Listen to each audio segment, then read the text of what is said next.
Olá pessoal, bem-vindos à aula 11 de Sistemas de Produção. Nessa aula a gente vai falar eu vou falar um pouco sobre correias e também sobre o sistema de produção em linha, que é um sistema que usa bastante as correias.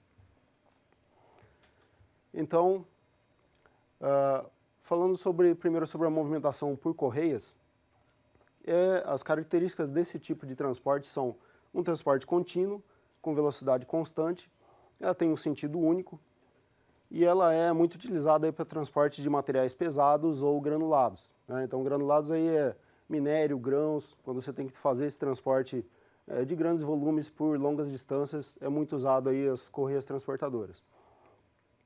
Eu tenho aqui alguns exemplos, então, uma esteira transportadora em uma gráfica, né? Que aqui você vê aqui os jornais sendo transportados. Nessa outra situação, a gente tem um transporte que é no formato de roletes, né, aqui transportando caixas. E aqui um sistema que a gente já viu anteriormente, que é levando chassis de automóveis, né? Apesar de você não ter uma esteira aqui, uma correia, ele tem as mesmas características, né? Ele é velocidade constante, sentido único. E aqui, no caso, são transportadores aéreos que estão levando aqui os chassis, mas você pode considerar isso também como uma correia. E como é que a gente representa isso no Arena? Então eu vou mostrar aqui para vocês o elemento conveyor, que é o elemento do Arena que a gente usa para simular as correias. A gente começa tendo aí uma posição de origem e uma de destino, né? Isso é o básico para você fazer um transporte, é de onde você sai para onde você vai. No Arena, só relembrando, as posições elas são estações, né? Então a gente tem estação de origem e estação de destino. A gente tem então uma correia que liga essas duas estações.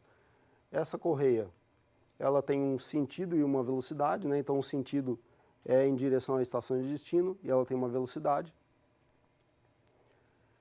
E no Arena, a distância entre uma estação e outra a gente chama de segmento.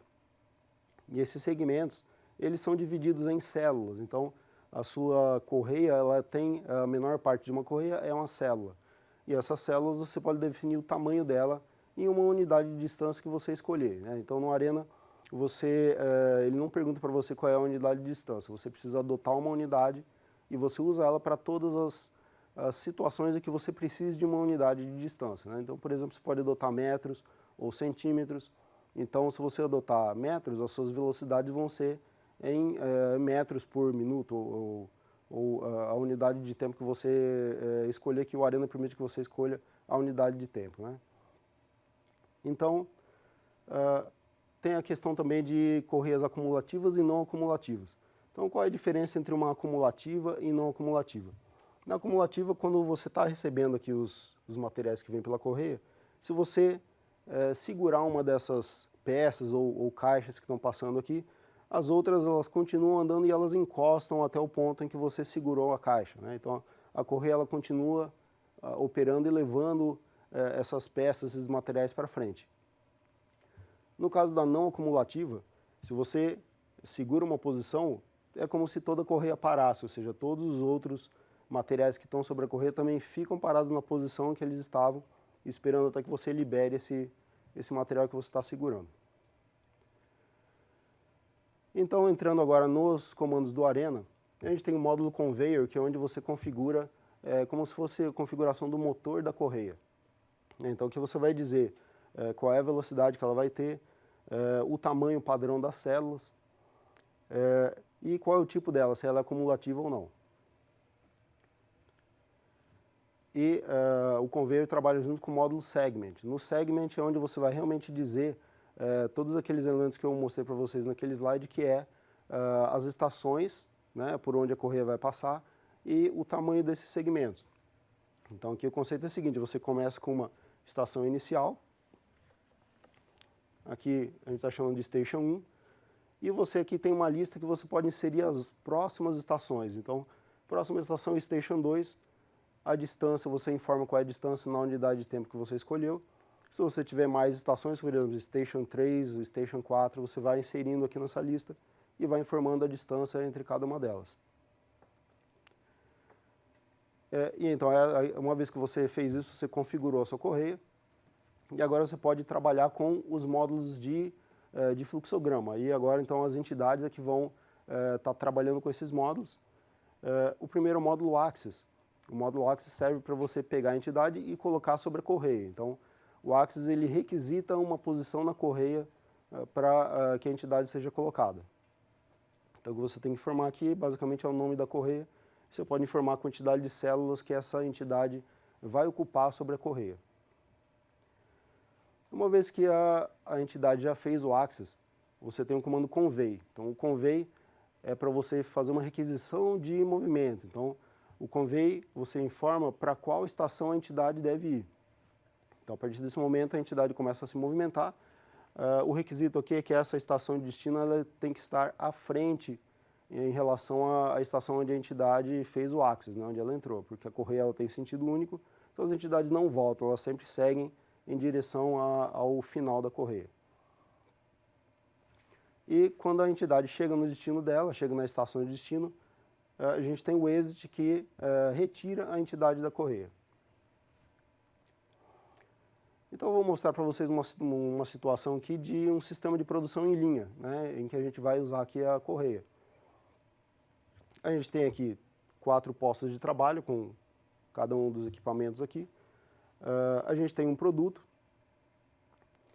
Então a primeira coisa que a gente faz é olhar no nosso layout qual é a posição desses postos de trabalho, né? Então a gente tem uma station para cada um desses postos. A gente faz então vai ter uma correia interligando todos eles. Aqui a gente tem uma característica do sistema de produção em linha, é que você tem uma sequência fixa de atividades para você fazer o seu produto. Então a correia ela vai passar por esses postos na sequência em que é necessário para você produzir essa peça, né, ou esse produto. Aqui, como eu comentei, a gente tem aqui os segmentos entre cada uma das estações. A gente está assumindo que esse produto tem 1 metro, né, ele ocupa 1 metro, então a gente assume que a célula é de 1 metro. Eu vou ter então aqui dividido a minha correia em células. Eu tenho que cada segmento tem 4 células nesse layout que eu mostrei aqui. Ou seja, se eu tenho 4 células, a gente tem aqui, na verdade, 4 metros, né? O meu takt aqui é de 4 minutos. Aqui a minha velocidade é de 1 metro por minuto, portanto, a peça ela leva de uma estação para outra, ela leva aqui basicamente 4 minutos, então a gente assume que o takt é 4 minutos. Esse cara aqui ele tem 4 minutos para fazer a atividade dele até que chegue uma outra peça aqui. Então, esse é mais ou menos o conceito do takt. É o ritmo que cada posto de trabalho tem que ter para manter aquele ritmo de produção que você tem. Se você olhar lá no final, a cada 4 minutos deve sair um produto pronto. E as outras características, né? A gente vai ter todas as manutenções seguindo esse uptime e downtime. A esteira ela vai ser acumulativa. Eu tenho aqui uma ordem de produção. Então vocês vejam que eu tenho aqui diferentes lotes que vão ser para diferentes clientes, mas sempre do mesmo produto, né? Essa é uma característica da linha de produção, ela é projetada para fazer aquele tipo de produto. E aqui eu tenho a ficha do produto, a sequência de fabricação é aquela, exatamente a sequência dos postos de trabalho que estão posicionados na correia, e cada um tem o seu tempo de processo aqui. Notem que ele é um tempo sempre, aí a gente procura fazer o ritmo da célula que seja compatível com as operações, né? Então, todas as operações aqui levam menos de 4 minutos para que seja compatível com o tempo do takt. Eu vou mostrar então para vocês como esse modelo foi construído e depois a gente vai fazer experimentos com a simulação. Bom, pessoal, esse é o nosso modelo de produção em linha. Aqui a gente está vendo uma animação do modelo funcionando, com todos os postos de trabalho, as entidades passando. Vou parar aqui então a simulação, vou mostrar para vocês como é que o modelo foi construído. Aqui a gente tem os elementos de animação, esses desenhos aqui são imagens estáticas, né, só de cenário. E aqui a gente tem a animação do recurso. Na animação do recurso eu coloquei um sinalzinho verde quando ele está ocioso e o vermelho quando está ocupado. Tem aqui uma opção, ele fica em roxo quando acontece uma falha. Aqui a gente tem as animações das correias, tem aqui as stations que a gente já viu. A novidade aqui é que a gente tem um segmento, né? Tem a animação do segmento. Se eu clicar duas vezes aqui, ele mostra a configuração, então ele mostra que é a estação de início desse segmento, que é da furadeira, a estação de destino, que é o torno, e aqui linha.segment é o nome desse conjunto de segmentos, que a gente vai ver daqui a pouco ali nos módulos de dados. Ok, eu vou descer um pouquinho aqui para a lógica. Então essa aqui é toda a lógica de fluxograma do nosso modelo. Eu vou primeiro repassar aqui os módulos de dados. A gente tem aqui nas variáveis, a gente tem a variável ordens, que a gente já tem, vocês já viram nos outros modelos. Eu relaciono aqui na primeira coluna o tipo de peça que está sendo fabricado, na segunda coluna eu tenho os lotes. Eu tenho aqui uma variável que é a ordem atual, que me informa qual é a ordem que atualmente está sendo processada, né? Está sendo executada pelo sistema. Aqui vocês podem notar que eu comecei com o valor inicial de 1, então ele já começa obviamente pela primeira ordem, então eu já sinalizo essa informação nessa variável. E eu tenho aqui uma variável chamada produtos prontos, que eu vou usar ali no código para registrar quantos produtos foram feitos até o momento, para a gente saber em que momento eu vou fazer a gravação do tempo total de fabricação. Além disso, eu tenho aqui os recursos. O recurso da furadeira, o torno, retífica, lavadora, que são os recursos que estão presentes na minha linha. Eu tenho aqui o nosso conhecido atributo tipo, né, que a gente já viu em outros modelos. E um atributo momento de entrada, que registra o momento de início da simulação, né? A gente precisa dessa informação para depois medir quanto tempo levou para executar todas as ordens. Aqui no Advanced Transfer, a gente tem a configuração da correia. Então eu tenho aqui o módulo Conveyor, onde eu tenho aqui as configurações da correia. Então a velocidade dela é, aqui a gente está adotando metros, né? É 1 metro por minuto. O tamanho da célula 1. O tipo de correia é acumulativa. E a gente está chamando essa correia de linha. E eu tenho aqui os segmentos. Os meus segmentos, então, eu tenho aqui 3 segmentos, né? A primeira estação é a Station Furadeira. Depois a próxima estação é Station Torno, está distante 4 metros. Station Retífica 4 metros e lavadora 4 metros. Exatamente como a gente mostrou na configuração lá no slide. E aqui em Advanced Process, eu tenho aqui uma Expression, que é a Expression Desenho, que a gente também está usando aqui, ó, tem a mesma função dos outros modelos, que é simplesmente mostrar aqui o nome dos desenhos de entidade. No caso aqui a gente só tem um tipo de peça, que é o produto 1, né? Então a gente só vai ter a bolinha verde, por isso que vocês só viram a bolinha verde na animação. Então, mostrando aqui o nosso código, eu tenho aqui a criação das peças. Nesse create, notem que o expression está aqui com o valor de tempo entre chegadas de peça. A gente pode considerar essa informação aqui como sendo o tact. Aqui eu tenho uma limitação da quantidade de peças que eu estou criando. Eu vou criar exatamente a matéria-prima necessária para executar aquelas ordens que estão na variável ordens, que são 104.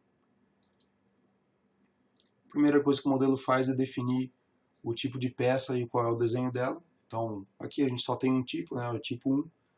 Tem o desenho dela, que é a bolinha verde. E estou gravando aqui o momento da entrada como 0, ou seja, é o momento que está começando a simulação. Essas entidades começam aqui na Station Furadeira. Na minha Station Furadeira. A partir desse momento a entidade sabe que está nessa posição. E ela faz um axis. Então aqui ela vai ocupar uma correia, uma quantidade de células da correia, que no caso aqui é uma célula da correia linha.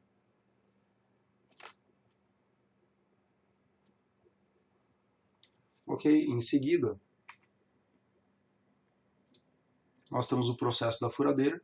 Então aqui é o módulo Process, que a gente já conhece também. Então o sys delay release, ele ocupa o recurso furadeira espera o tempo que está especificado aqui no expression, e depois o release, ele libera a furadeira. Feito isso, ele segue para o torno.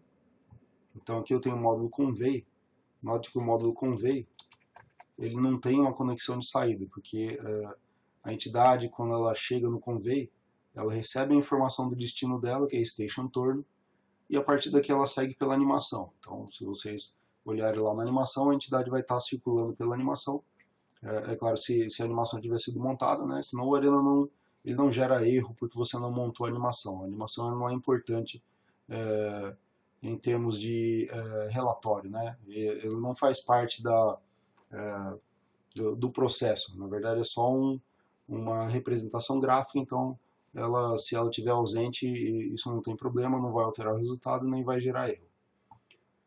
Então ela retoma a lógica aqui a partir da station torno. Aqui é exatamente a mesma coisa, executa o processo no torno.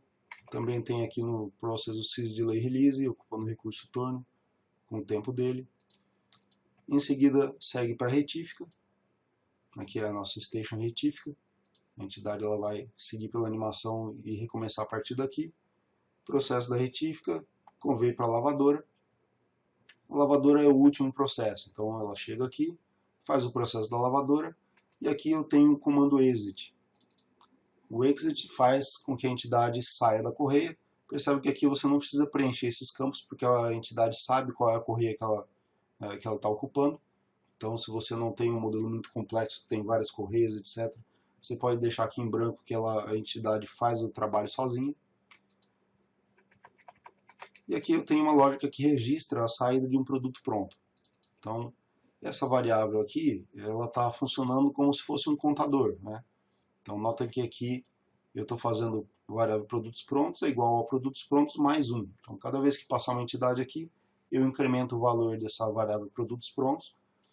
É como se fosse um contador, mas como eu não preciso ver isso no relatório, eu estou usando essa variável, eu não preciso usar um record para isso. E aqui eu tenho uma decisão. Ele verifica aqui se não terminou esse lote ainda, né? Traduzindo isso para a linguagem do Arena, variável produtos prontos ainda é menor do que as ordens da ordem atual. Número 2, né? O número 2 aqui é a coluna 2, que tem os lotes, né? A quantidade de lotes. Então aqui eu estou contando quantas entidades, quantas peças desse lote já foram feitas, porque eu preciso saber quando é que eu tenho que trocar de lote, né? Então essa informação aqui das ordens, a ordem atual no caso como a gente começou aqui com a 1, né? Então linha 1, coluna 2, a ordem 1, coluna 2 que é o lote 2, né? Eu estou verificando aqui se a quantidade de produtos que eu fiz já completou o lote 1, né? Traduzindo aqui nessa primeira situação. Se eu ainda não completei o lote, a entidade simplesmente segue em frente e sai, vai para o despacho ou vai para um pallet que vai estar acumulando, né? Agora, se essa entidade que chegou aqui é a última peça do lote, então ela vai seguir aqui pela saída false. E eu faço então aqui um incremento da ordem atual. Então note que a minha ordem atual, ela passa a ser a ordem atual mais 1, ou seja, eu estava executando a ordem 1 e a ordem 1 acabou. Então agora eu tenho que executar a ordem 2. Ele passou para a ordem 2 e eu zero a variável produtos prontos. Então agora eu vou começar a contar o próximo lote. Então ela está zerada agora e conforme as novas peças forem saindo, essa variável ela vai novamente sendo incrementada. E aqui eu também verifico se foi o último lote, né? Porque aqui se a entidade veio para cá porque eu acabei um lote. Eu quero verificar aqui se foi o último lote, né?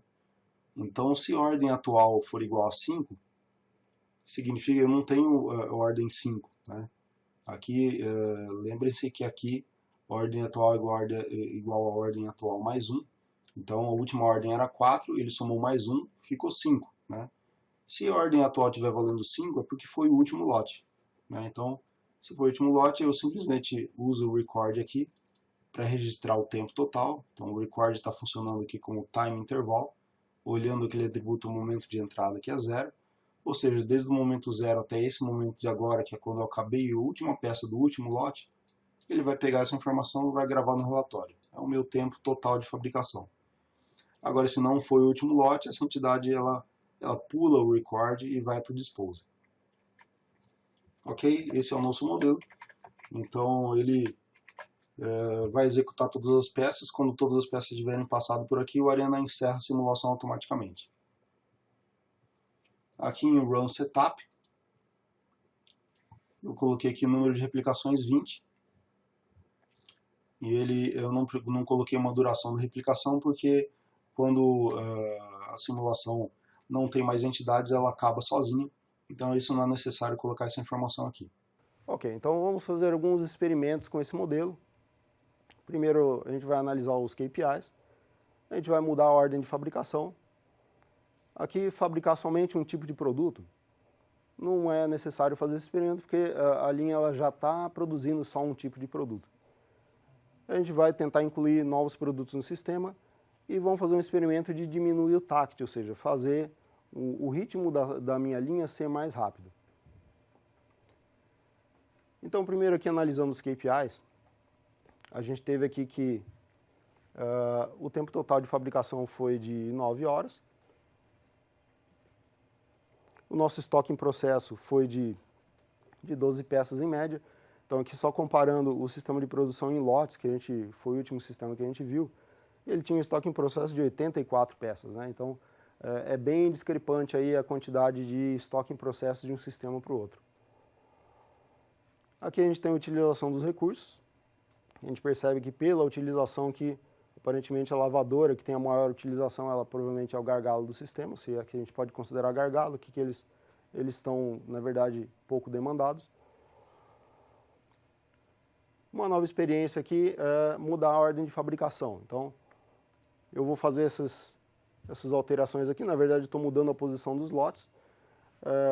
Como o meu produto ele é o mesmo, você nota que eu não tenho, aqui no sistema em linha, a gente não tem setup, porque eu não estou mudando o produto. Portanto, o resultado que eu tenho aqui é exatamente igual. O tempo total é o mesmo e o work in process também vai ser o mesmo. Só muda aí a formação dos lotes no final. Vai fazer diferença para o cliente, mas em termos de produção não vai fazer diferença. Vamos tentar então agora incluir novos produtos, né? Eu tenho aqui o produto 3 e o produto 4. O produto 4, nota que ele tem uma operação que não está presente na nossa linha, né? Que é a pintura. Então, como eu não tenho esse posto de trabalho, eu não consigo trabalhar com esse produto nessa linha. E no caso do produto 3, retificar, tornear, furar, eu tenho todos esses postos de trabalho, mas eles não estão nessa sequência na linha, né? Então, a minha linha percebe que posto 2, depois o 3, depois o 1, então a nossa linha, como ela tem uma sequência fixa de operações, ela também não é capaz de produzir esse tipo de produto. Então, essa é a questão do problema da flexibilidade do sistema em linha, né? Você tem um alto desempenho para produzir um certo produto, mas você não consegue colocar produtos diferentes nessa linha. E se a gente diminui o TACT, né? Aqui, a utilização dos recursos com o TACT anterior, que era de 4 minutos. Se a gente diminuir para 3 minutos, nota que eu tenho aqui uma utilização um pouquinho maior dos meus equipamentos, ou seja, eu tenho peças chegando mais rápido nesses postos e eles estão trabalhando mais. O tempo total que anteriormente era 9.02, agora passou para 9.00, ou seja, você conseguiu terminar um pouquinho antes, mas não foi tão relevante. E aqui o estoque em processo, anteriormente era 12.9, quase 13. Com esse novo TACT, a gente tem agora um estoque em processo de 21 peças. Então, a principal consequência dessa alteração foi que se acumularam mais peças dentro da minha linha. Ou seja, se você tenta impor um ritmo de produção maior do que a linha é capaz de fazer, você acaba resultando em acumulação de peças ao longo do processo. Ok? Então, agradeço vocês e até a próxima aula.